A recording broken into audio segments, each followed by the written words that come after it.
Welcome children. Today I am going to take your geography as well as history class. Let me first take your geography class. Earthquakes. Today's topic is consequences of earthquakes, types of damage. Number 1. Building collapse. People can be trapped in collapsed building that collapses into the street. This is the type damage that leads to the worst casualties. The worst thing to do in a quake is to rush out into the street during the quake. The danger from being hit by falling glass and debris is many times greater in front of the building than inside. Building knocked off their foundation. Buildings that can otherwise withstand the quake can be knocked off their foundation and severely damaged. This type of damage can be largely prevented by bolting the frame securely to the foundation so it will remain in place. Landslides. Buildings can be damaged when the ground waves beneath them. This can be in the form of landslides down a hill, a liquefaction of soils that can cause severe settling of the ground. Ground movement can change the whole landscape, as in the New Madrid quake that changed the course of Mississippi River. A landslide into a lake or reservoir can cause flooding downstream. This kind of damage is not unique to earthquake but can be triggered by a quake. In the Youngfold Mountains like Andes, Rockies, Alps and the Himalayas, earthquake resulted into landslides which damaged the human settlements and disturbed the transport system.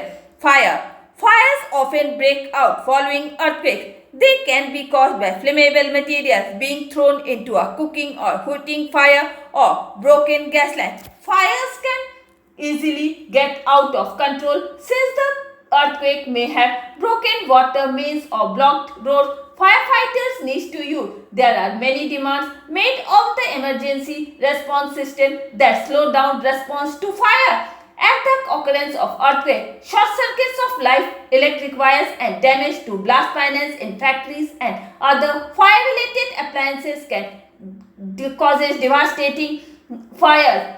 Consequently, more damage to life and property occurs from this fire. Throughout the history, earthquakes have done great damage to both human lives and property. The major consequences of earthquakes are: number A. Deformation of ground surface. Number B. Damage and destruction of human establishment and structures such as buildings, railway lines, roads, bridges, dams, towns and cities. Loss of human and cattle lives and Number D. Devastating fires, floods, landslides and disturbances in the underground level. Some of the adverse consequences of earthquakes have been illustrated briefly in the following paragraph. Loss to human property. Earthquakes inflict great damage to buildings, roads, railways, dams, bridges, etc. The damage to property is more serious in the areas of unconsolidated materials such as alluvium, colluvium and artificially filled grounds and depression. Loss to human life. It has been estimated that on an average about 15,000 people are killed every year by earthquake. There have been earthquakes of great magnitudes in the densely populated areas of the world in which over 1 lakh people lost their lives. And with this, I am ending my geography class. Now, let me take your history, Jainism and Buddhism. Today's topic is Ashokan Pillar and the Sanchi Stupa. The religious movement of Jainism and Buddhism contributed a lot to the Indian culture heritage. The Indian art reached the highest point during the Mauryan period. Ashokan pillars. The Ashokan stone pillars are the best specimen of the Mauryan school of art. Each monolithic pillars are divided into 3 parts.